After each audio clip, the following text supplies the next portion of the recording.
এই নিউজটা প্রকাশিত হয়েছে আজকে সিআইসি নিউজে 18 জানুয়ারি 2025। ওরা টাইটেল করেছে Canadian passport holders now require an ETA electronic travel authorization to travel to the UK. Canadian citizens now need an electronic travel authorizations to enter or transit through the United Kingdom.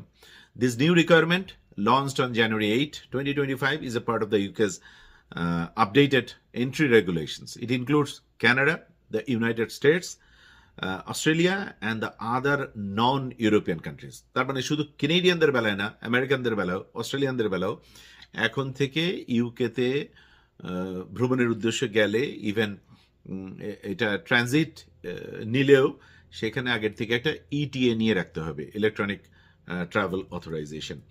এটা আগে ছিল না। Previously Canadian passport holders could travel to the UK without prior authorization for short-term visit up to 6 months. This new change apply to all Canadian visiting to the UK, visiting the UK for tourism, visiting friends and family, and start your business as long as it is under 6 months. সবার বেলাতে এটা প্রযোজ্য।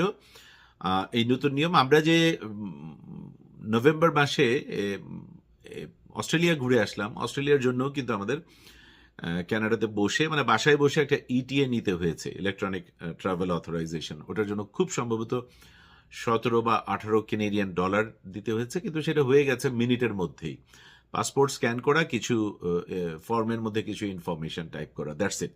তো এখন থেকে ইউকের বেলাতেও Canadian সিটিজেনদের, Australian সিটিজেনদের এবং American সিটিজেনদের ইটিএটা নিতে হবে। এটাই হচ্ছে আপডেট।